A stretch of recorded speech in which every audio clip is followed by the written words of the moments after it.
প্রিয় শিক্ষার্থী, আসসালামু আলাইকুম। আমি সায়েন্স ক্লাস নামে একটি ইউটিউব চ্যানেল এবং একটি ফেসবুক পেজ খুলেছি। আমি আমি ডিসিশন নিয়েছি যে আমাদের নবম দশম শ্রেণী, অষ্টম শ্রেণী, তারপর একাদশ দ্বাদশ শ্রেণীর বিভিন্ন টপিকসের উপর বিভিন্ন ভিডিও ধারণ করে সেগুলো এই সায়েন্স ক্লাস এবং নামে যে ইউটিউব চ্যানেল এবং ফেসবুক পেজ সেখানে আপলোড করা হবে। আশা করি আমাদের এই চ্যানেলটিকে আপনারা সাবস্ক্রাইব করবেন এবং আমাদের ভিডিওগুলো দেখবেন, আমাদেরকে সাপোর্ট করবেন।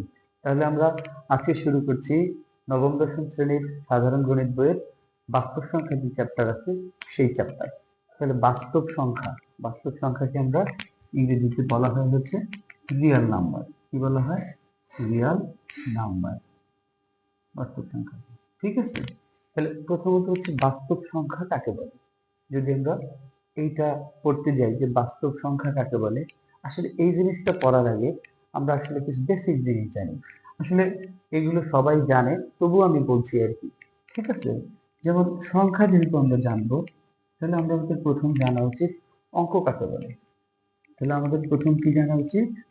অঙ্ক কাকে বলে। ঠিক আছে, আমরা যেহেতু জানবো সংখ্যা কাকে বলে, তাহলে আমরা প্রথম জানতে চাচ্ছি যে আসলে অঙ্ক কাকে বলে। অঙ্ক হচ্ছে কি? সংখ্যা গঠনের জন্য যে সকল প্রতীক ব্যবহার করা হয় সেগুলোই হচ্ছে অঙ্ক। সংখ্যা গঠনের জন্য আসলে আমরা কি ব্যবহার করি? সংখ্যা গঠনের জন্য আমরা ব্যবহার করি 0, 1, 2, 3, এইভাবে 9 পর্যন্ত। তার মানে 0 থেকে 9 পর্যন্ত যে অঙ্কগুলো যেগুলো আছে এগুলো সংখ্যা গঠনের জন্য ব্যবহার করা হয় এবং এগুলোকেই অঙ্ক বলা হয়ে থাকে। তাহলে অঙ্ক হচ্ছে কয়টি? 10টি। তাহলে অঙ্ক হচ্ছে 10টি। ক্লিয়ার? এই, তাহলে এখন অঙ্ক কাকে বলে এটা আমরা শিখলাম। সংখ্যা কাকে বলে? সংখ্যা হচ্ছে তাকেই বলবো যে এক বা একাধিক অঙ্ক মিলে যা গঠিত হয় সেটাই হচ্ছে সংখ্যা। এক বা একাধিক অঙ্ক মিলে যেটা গঠিত হয় সেটাকে আমরা সংখ্যা বলবো। তাহলে এক বা একাধিক কি? তাহলে এক, এটাও একটা সংখ্যা। আমরা যদি বলি 19, এটাও একটা সংখ্যা। এখানে দুইটা অঙ্ক আছে পাশাপাশি। তাহলে সকল অঙ্কই হচ্ছে সংখ্যা, কিন্তু সকল সংখ্যা অঙ্ক নয়। এইটা কিন্তু ক্লিয়ার। তাহলে আমরা দুইটা জিনিস শিখলাম। একটা শিখলাম হচ্ছে কি সংখ্যা কাকে বলে, আরেকটা হচ্ছে অঙ্ক কাকে বলে। ঠিক আছে, এই দুইটা জিনিস ক্লিয়ার হবে। তাহলে এই দুইটা যেহেতু ক্লিয়ার হলো, এখন আমরা যেটা শিখবো সেটা হচ্ছে বাস্তব সংখ্যা কাকে বলে। আসলে কি এখানে কিন্তু নামের মধ্যেই সংখ্যাটা ক্লিয়ার। ঠিক আছে, বাস্তব সংখ্যা মানে কি? বাস্তবে যা আছে সেগুলোই হচ্ছে বাস্তব সংখ্যা।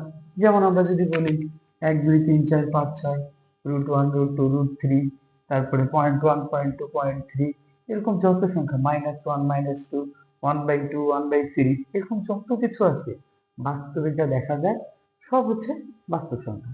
ক্লিয়ার কিনা? এই হচ্ছে অবস্থা। ঠিক আছে, তাহলে বাস্তব সংখ্যা যদি আমরা জানি, তাহলে বাস্তব সংখ্যা হচ্ছে মূলত দুই প্রকার। বাস্তব সংখ্যা কত প্রকার? বাস্তব সংখ্যা হলো দুই প্রকার। বাস্তব সংখ্যা দুই প্রকার। একটা হচ্ছে মূলদ সংখ্যা, একটা হচ্ছে মূলদ সংখ্যা, আর একটা হচ্ছে অমূলদ সংখ্যা।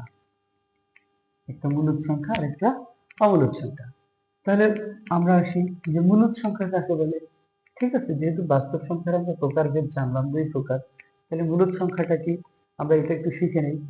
মূলদ সংখ্যা হচ্ছে যে সকল সংখ্যাকে আমরা কি করতে পারবো? p/q আকারে। p/q আকারে বলতে আমরা বুঝি কি? যদি আমরা কোনো সংখ্যার একটা লব থাকে এবং একটা হর থাকে, এই আকারে যদি আমরা প্রকাশ করতে পারি, এখানে p কে আমরা বলতেছি হচ্ছে লব আর q কে বলছি আমরা হর। ঠিক আছে, এই, তাহলে কোন একটা সংখ্যাকে যদি লব এবং হর মানে ভগ্নাংশ আকারে প্রকাশ করতে পারি, তাহলে আমরা ওইটাকে বলছি মূলদ সংখ্যা। যেমন কি? যেমন আমরা যদি বলি 2 একটা মূলদ সংখ্যা, কারণ আমরা কি বলতে পারবো? 2/1, 2 কে 1 দ্বারা যদি ভাগ দিই তাহলে 2 থাকে। তার মানে কি 2 একটা মূলদ সংখ্যা। ক্লিয়ার? তারপর আমরা বলতে পারি 3/2। এই যে দেখেন, এখানে 3 হচ্ছে লব আর 2 হচ্ছে হর, তার মানে কি এটা একটা মূলদ সংখ্যা। তারপর যদি আমরা বলি 3 কি সংখ্যা? মূলদ সংখ্যা। কেন? আমরা লিখতে পারি 3/1, মনে মনে আমরা 1 নিচে ধরতে পারি হর হিসেবে। ঠিক আছে, তাহলে এই হচ্ছে মূলদ সংখ্যা। তাহলে আমরা কি পেলাম, মূলদ সংখ্যার ক্ষেত্রে হরের মানটা কি হতে হবে, হরের মানটা সবসময় জিরোর চেয়ে বড় হতে হবে। কি হতে হবে, জিরো হতে পারবে না, হরের মানটা জিরোর চেয়ে বড় হতে হবে। তাহলে ওই সংখ্যাটা হচ্ছে কি সংখ্যা, মূলদ সংখ্যা। ক্লিয়ার, এই আর কি। তাহলে আমরা মূলদ সংখ্যা জানলাম। তাহলে মূলদ সংখ্যাকে আমরা কি করতে পারি, মূলদ সংখ্যাকে আমরা হচ্ছে বলতে পারি যে কিছু সংখ্যার অনুপাত, কিছু সংখ্যার অনুপাত। অনুপাতের মধ্যে কি থাকবে, একটা লব থাকবে, হর থাকবে, জাস্ট ভগ্নাংশ, বিষয়টা এরকম আর কি। ঠিক আছে, ক্লিয়ার এটা? হ্যাঁ। এখন আমরা দেখব অমূলদ সংখ্যাটা কি।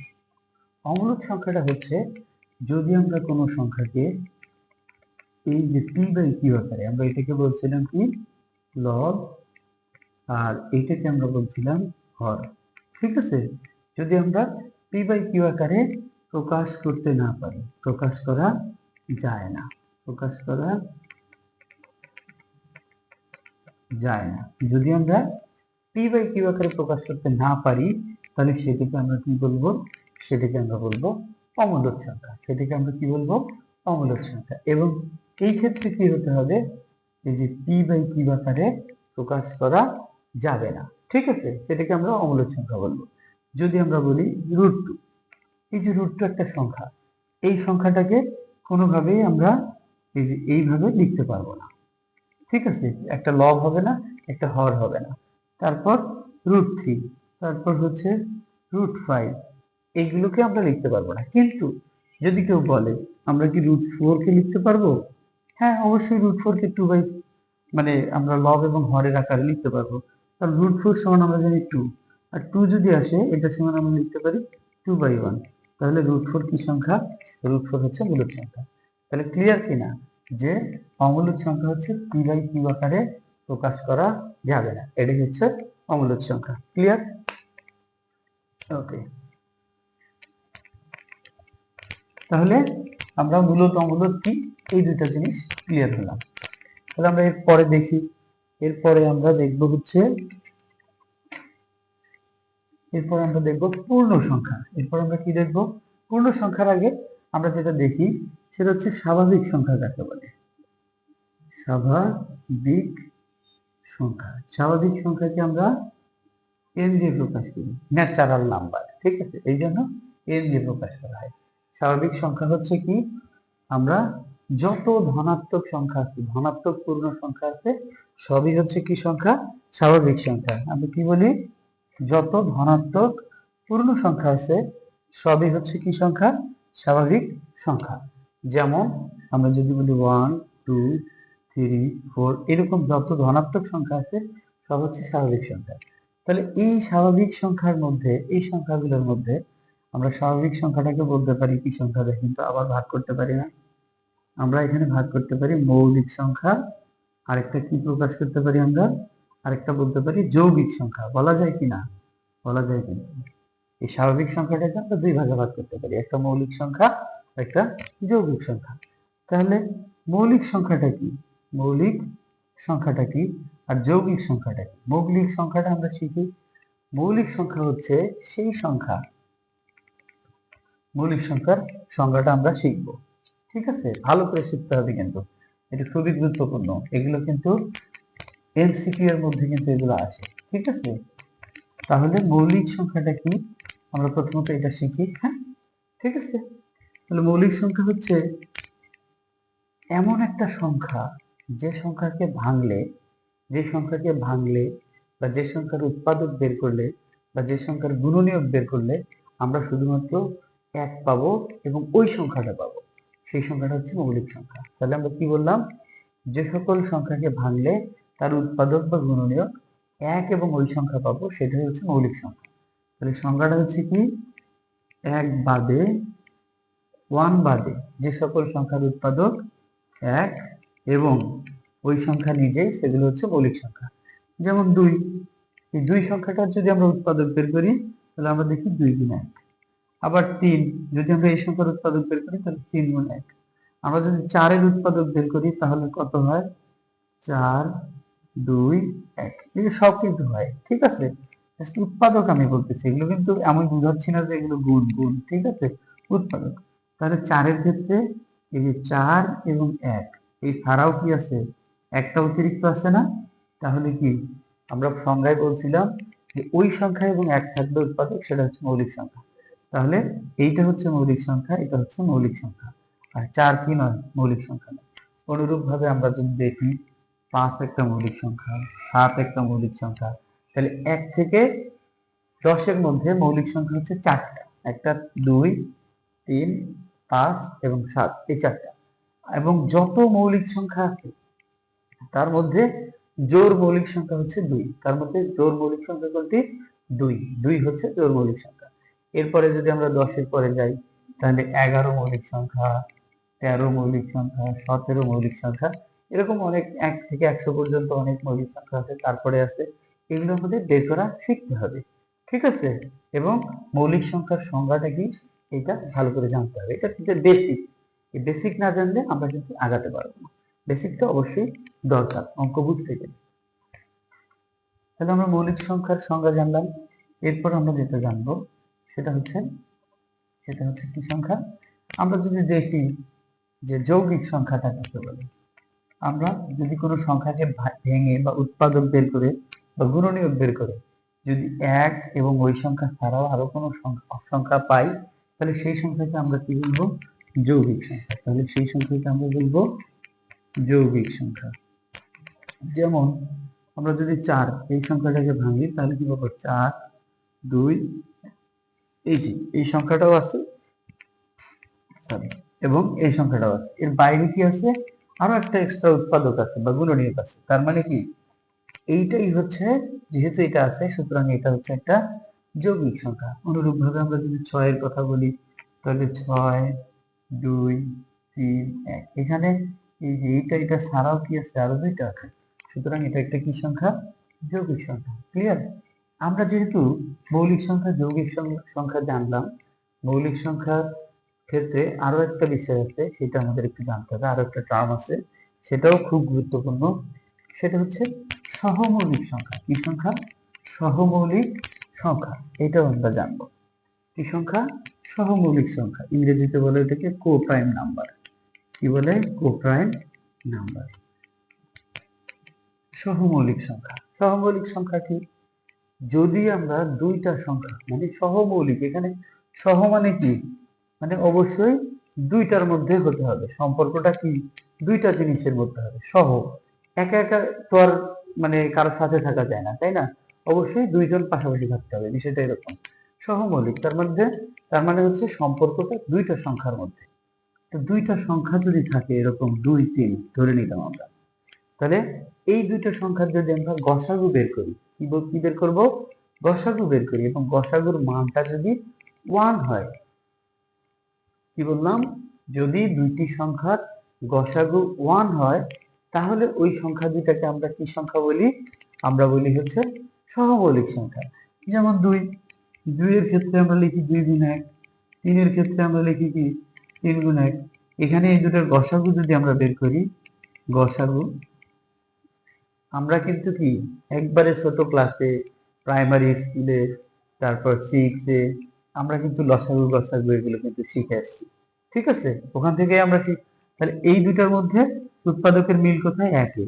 তাহলে এই দুটোর গসাগু হচ্ছে 1। সুতরাং এই যে 2 এবং 3 হচ্ছে কি সংখ্যা? সহমৌলিক সংখ্যা। যদি আমরা বড় কোনো উদাহরণ দেখতে চাই, আমরা যদি দেখি 4 এবং 9, তাহলে 4 এর উৎপাদক যদি আমরা বের করি, 4, 2, 1। 9 এর উৎপাদক যদি আমরা বের করি, 9, 3 এবং 1, ঠিক আছে? তাহলে এখানে মিল কোথায়? এই যে এই দুটায়। সুতরাং 4 এবং 9 হচ্ছে কি সংখ্যা? পরস্পরের সহমৌলিক। যদি দুইটা সংখ্যার গসাগু 1 হয়, তাহলে সেই দুইটা সংখ্যা হচ্ছে পরস্পরের সহমৌলিক। ক্লিয়ার কিনা? অবশ্যই ক্লিয়ার। আশা করি এই যে এই লেকচারটা দেখার পরে যদি বইটা, আমাদের যে নবম দশম শ্রেণীর যে বোর্ড বইটা আছে, ওইটা যদি আপনারা একটু ভালো করে দেখেন, তাহলেই কিন্তু ক্লিয়ার হয়ে যাবে যে আসলে সহজ কিনা। খুবই সহজ বিষয়গুলো, জাস্ট একটু করতে হবে, এই আর কিছু না। তাহলে আমরা সহমৌলিক সংখ্যা জানলাম। এরপর আমরা যেটা জানবো সেটা হচ্ছে পূর্ণ সংখ্যা। কি জানবো? পূর্ণ সংখ্যা। ঠিক আছে, পূর্ণ সংখ্যা কাকে বলে? বুঝাই যাচ্ছে পূর্ণ মানে কি, এখানে কোনো ভাগ থাকবে না, কোনো কাটাকাটি থাকবে না, এরকম কোনো বিষয় থাকবে না। পূর্ণ সংখ্যা, পূর্ণ সংখ্যা হচ্ছে কি, শূন্য সহ ধনাত্মক ঋণাত্মক যত সংখ্যা আছে, মানে শূন্য সহ ধনাত্মক ঋণাত্মক যত পূর্ণ সংখ্যা আছে, সব যত সংখ্যা আছে সবগুলোই হচ্ছে কি সংখ্যা? অখণ্ড সংখ্যা, সেগুলি হচ্ছে পূর্ণ সংখ্যা। কি বললাম? শূন্য সহ ধনাত্মক ঋণাত্মক অখণ্ড সংখ্যাই হচ্ছে পূর্ণ সংখ্যা। অখণ্ড মানে কি? যেটা ভাগ করা যায় না, ঠিক আছে, সেটা হচ্ছে পূর্ণ সংখ্যা। যেমন আমরা যদি বলি 0, -1, -2, -3, 1, 2, 3, 4, এই যে সংখ্যা, এই সংখ্যাগুলোকে আমরা বলি হচ্ছে পূর্ণ সংখ্যা। পূর্ণ সংখ্যাকে জেড দিয়ে প্রকাশ করা হয়, ইন্টিজার। ঠিক আছে, পূর্ণ সংখ্যার ইংরেজি হচ্ছে ইন্টিজার। এই হচ্ছে, তাহলে শূন্য সহ সকল ধনাত্মক ঋণাত্মক অখণ্ড সংখ্যাই হচ্ছে পূর্ণ সংখ্যা। ক্লিয়ার কিনা? অবশ্যই ক্লিয়ার। খুব সহজ, কিন্তু খুব সহজ, এগুলো কঠিন কিছু না। এরপর যদি আমরা দেখি, আমরা কি দেখব? ভগ্নাংশ সংখ্যা। এরপর আমরা দেখব হচ্ছে ভগ্নাংশ সংখ্যা। ভগ্নাংশ সংখ্যা, আচ্ছা, ভগ্নাংশ সংখ্যাটা আসলে কি? আমরা ওই যে মূলদ অমূলদ একটু আগে পড়লাম না, আমরা যে সংজ্ঞাগুলো পড়ছি, আমরা কিন্তু দিক থেকে কিছু করি নাই। তো মূলদ অমূলদে যেমন আমরা কি বলছিলাম? আমরা বলছিলাম পি বাই কিউ আকারে প্রকাশ করা যাবে। তো এই ভগ্নাংশ সংখ্যাটাও হচ্ছে কি, এই পি বাই কিউ আকারে প্রকাশ করা যাবে। কি করা যাবে? পি বাই কিউ আকারে প্রকাশ করা যাবে। এবং কিউ এর মানটা কি হতে হবে? জিরোর চেয়ে বড় হতে হবে। কিউ এর মানটা জিরোর চেয়ে বড় হতে হবে। এটাকে আমরা বলি লব, এটাকে আমরা বলি লব, আর এটাকে আমরা বলি হর। ঠিক আছে, ভগ্নাংশ সংখ্যা হচ্ছে এমন একটা সংখ্যা যার একটা লব থাকবে এবং যার একটা হর থাকবে। এই যে লব এবং হর আকারে যদি কোনো সংখ্যাকে আমরা প্রকাশ করি, তাহলে সেটাই হচ্ছে ভগ্নাংশ সংখ্যা। ঠিক আছে, সেটা হচ্ছে কি সংখ্যা? ভগ্নাংশ সংখ্যা। এখন এই ভগ্নাংশ সংখ্যা হচ্ছে, ভগ্নাংশ সংখ্যাকে আমরা কিছু ভাগে ভাগ করতে পারি, যেটা হচ্ছে এক নম্বরে আমরা বলি হচ্ছে প্রকৃত ভগ্নাংশ। প্রকৃত ভগ্নাংশ, কি ভগ্নাংশ? প্রকৃত ভগ্নাংশ। দুই নম্বর হচ্ছে অপ্রকৃত ভগ্নাংশ। অপ্রকৃত ভগ্নাংশ, ঠিক আছে।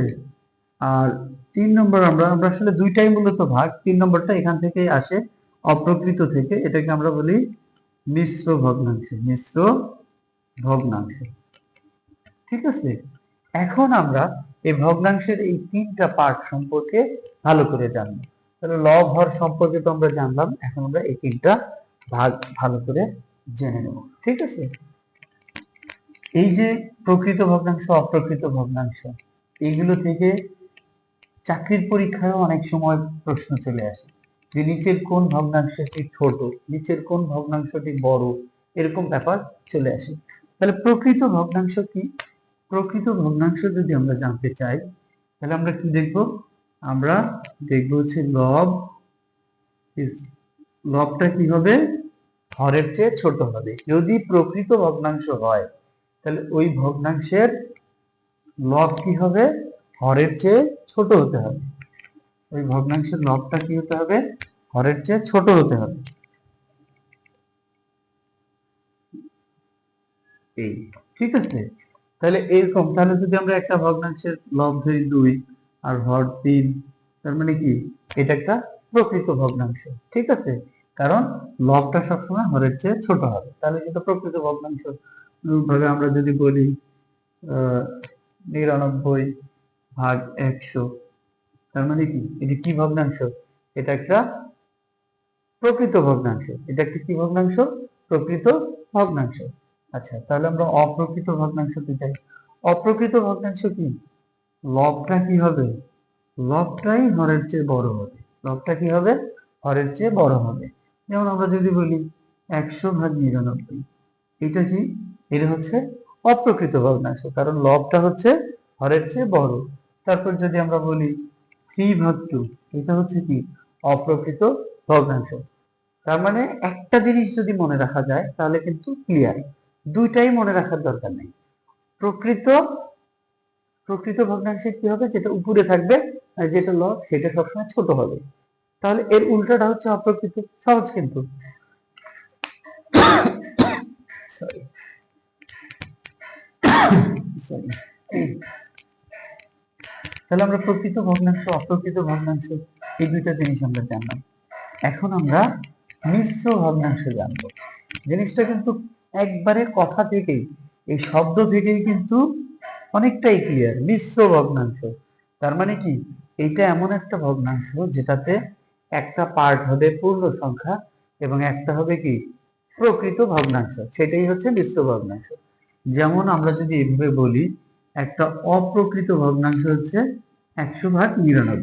এটা একটা অপ্রকৃত ভগ্নাংশ, ঠিক আছে, কারণ এর লব হচ্ছে বড়, সুতরাং এটা অপ্রকৃত ভগ্নাংশ। এবং এইটা থেকে যদি আমরা এই 100-কে 99 দিয়ে যদি ভাগ করি, তাহলে এখানে কি হয় 99, এই যে এক যা অবশিষ্ট থাকে, তাহলে আমরা এখানে লিখতে পারি 1/99। 1/99 লিখতে পারি না? হ্যাঁ লিখতে পারি। এই যে এখন খেয়াল করেন, এই যে 1/99 এখানে দুইটা অংশ, এখানে কয়টা অংশ? দুটো অংশ, একটা 1/99 আরেকটা হচ্ছে 1, ঠিক আছে। তাহলে এই সংখ্যাটা কি? এই সংখ্যাটা হচ্ছে একটা পূর্ণ সংখ্যা, ঠিক আছে, এবং এই সংখ্যাটা হচ্ছে কি সংখ্যা? একটা প্রকৃত ভগ্নাংশ। তাহলে একটা অপ্রকৃত ভগ্নাংশ থেকে আমরা কি পাচ্ছি? একটা পূর্ণ সংখ্যা পাচ্ছি আর একটা প্রকৃত ভগ্নাংশ পাচ্ছি। এইটাই হচ্ছে কি ভগ্নাংশ? মিশ্র ভগ্নাংশ। তার মানে আমরা যদি বলি 100/99, তাহলে এটা মিশ্র ভগ্নাংশ হচ্ছে 1/1/99। আমরা যদি এটাকে আবার ভেঙে নেই, তাহলে এটা গুণ করে এটা যোগ করব, তাহলে 100/99। ক্লিয়ার? এই হচ্ছে মিশ্র ভগ্নাংশ।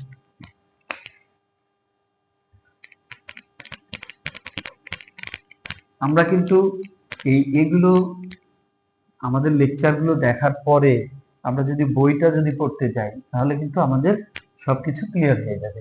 এবং যদি ক্লিয়ার না হয়, সেক্ষেত্রে যদি আমরা তারপর আস্তে আস্তে আরো দেখি, তাহলে কিন্তু ক্লিয়ার হবে, ঠিক আছে।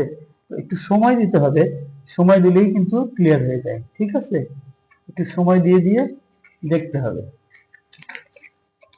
আচ্ছা, আমরা যেহেতু অনেক কিছু পড়লাম, তাহলে আমরা মূলদ সংখ্যা পড়লাম, অমূলদ সংখ্যা পড়লাম, মৌলিক সংখ্যা, যৌগিক সংখ্যা, সহমৌলিক সংখ্যা, ভগ্নাংশ, এগুলো পড়লাম। তাহলে আমরা একটা উদাহরণ দেখি। সেটা হচ্ছে এই অঙ্কটা নবম দশম শ্রেণীতে অনেকবার আসে, যে অনেক পরীক্ষায় আছে, √2, √3 এগুলো। এটা যে একটা অমূলদ সংখ্যা সেটা প্রমাণ করতে হবে। সবসময় পরীক্ষায় কি আসে? প্রমাণ করো যে √2 একটা অমূলদ সংখ্যা বা √3 একটা অমূলদ সংখ্যা, এইটা আসে। তাহলে অমূলদ সংখ্যা প্রমাণ করতে গেলে আমাদের কি ধরতে হবে?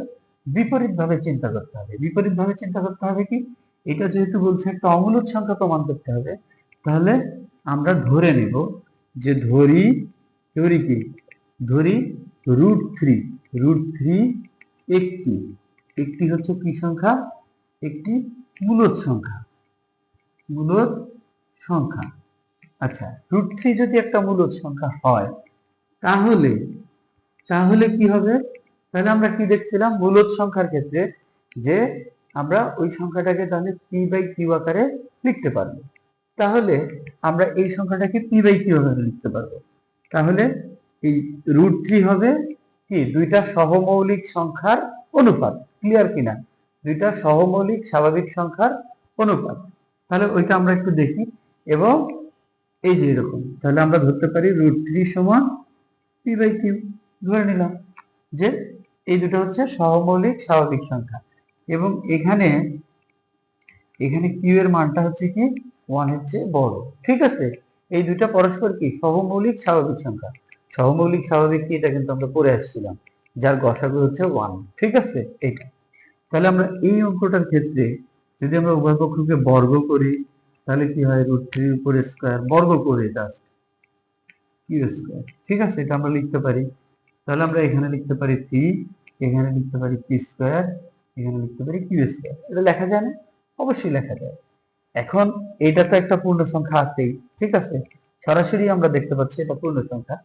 কিন্তু এখান থেকে যদি আমরা এখানে কিছু নিয়ে আসি, তারপরও অঙ্কটা পূর্ণ সংখ্যা থাকে কিনা সেটা দেখার জন্য আমরা আরেকটু সামনে আগাবো। কি এই পরের লাইন আমরা লিখবো, উভয় পক্ষকে যদি আমরা এই যে নিচে কিউ আছে, কি একটা কিউ দিয়ে গুণ করবো আমরা, তাহলে কি হবে, 3q সমান হচ্ছে স্কোয়ার ভাগ কিউ, হয় না?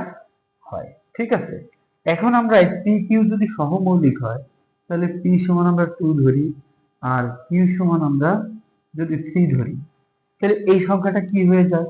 এটা অঙ্কের পার্ট না, জাস্ট বোঝানোর জন্য আমি এটা দেখাচ্ছি। ঠিক আছে, তাহলে এই পি সমান যদি 2 হয়, কিউ সমান যদি 3 হয়, তাহলে 3 ইন্টু 3, আর পির জায়গায় আমরা 2 বসাই, তাহলে এটা হচ্ছে 2 স্কোয়ার, আর এখানে হচ্ছে 3। ক্লিয়ার? আচ্ছা, এরপরে তাহলে কি হচ্ছে, এখানে হচ্ছে বাম পাশে হচ্ছে 9, আর ডান পাশে হচ্ছে 4 ভাগ 3। আচ্ছা, এখানে আমরা বলছিলাম √3 সমান পি বাই কিউ, এই জিনিসটা সমান। আচ্ছা, আমরা প্র্যাকটিক্যালি 9 এর সমান আমরা বলতে পারি 4 ভাগ 3 সমান 9, এটা কি বলা যায়? তার মানে কি, এই সংখ্যাটাতে আমরা দেখতেছি বাম পাশে আছে কি সংখ্যা, একটা পূর্ণ সংখ্যা, এবং ডান পাশে আছে একটা ভগ্নাংশ সংখ্যা। তার মানে কি, এই সংখ্যাটা, তাহলে আমরা এখান থেকে বলতে পারি যে, এখান থেকে আমরা কি বলতে পারি যে এই যে এই সংখ্যাটা আমাদের কি কখনোই কি নয়, বাম পক্ষ এবং ডান পক্ষ সমান নয়। আমরা দেখি কি, বাম পক্ষে থাকে একটা পূর্ণ সংখ্যা এবং ডান পাশে থাকে একটা ভগ্নাংশ সংখ্যা। যেহেতু এই সংখ্যাটা কখনোই 3q সমান পি স্কয়ার বাই কিউ না, সুতরাং আমরা বলতে পারি যে এইটাও লেখা সম্ভব নয়। এইটাও লেখা কি, এই যে √3 সমান পি বাই কিউ, এই লেখাটাও কি নয়, সম্ভব নয়। সুতরাং যেহেতু এইটা অসম্ভব, সুতরাং আমরা বলতে পারি এই যে √3 সংখ্যাটা হচ্ছে একটা অমূলদ সংখ্যা। আমরা কিন্তু শুরুতেই ধরে নিয়েছিলাম √3 একটা মূলদ সংখ্যা, কিন্তু আমরা সমস্ত শর্ত দিয়ে দেখলাম যে আসলে √3 সমান পি বাই কিউ হয় না। সুতরাং এই √3 একটা মূলদ সংখ্যা হতে পারে না। অতএব √3 একটা কি সংখ্যা, অমূলদ সংখ্যা। অতএব √3 একটা অমূলদ সংখ্যা। অনুরূপ ভাবে √2 কি সংখ্যা, এটা আমরা প্রমাণ করতে পারি। ঠিক আছে, এই যে এরকম অসংখ্য অঙ্ক আছে, এটা √7 আসতে পারে, √5 আসতে পারে, √11 আসতে পারে, যে কোনো কিছু দিতে পারে। তবে √2, √3 এই দুইটা অঙ্ক সবচেয়ে বেশি আসে। ঠিক আছে, আমরা আশা করি যে এই যে আমরা যে ভিডিওগুলো ধারণ করছি এবং আমাদের যে চ্যানেল, আমরা সায়েন্স ক্লাস নামে আমাদের চ্যানেলটাকে চালাচ্ছি এবং সেই চ্যানেলে আমরা এই ভিডিওগুলো আপলোড করব। আশা করি এই ভিডিওগুলো দেখলে আপনাদের কাজে আসবে, এবং যদি আপনাদের কাজে লাগে বা আমাদের উপস্থাপনায় যদি কোনো ভুল ত্রুটি থেকে থাকে, সেগুলো অবশ্যই ক্ষমা সুন্দর দৃষ্টিতে দেখবেন, এবং কোনো পরামর্শ থাকলেও আমাদেরকে সেটা দেবেন। ঠিক আছে, তাহলে আজকে এ পর্যন্তই। আল্লাহ হাফেজ, আসসালামু আলাইকুম।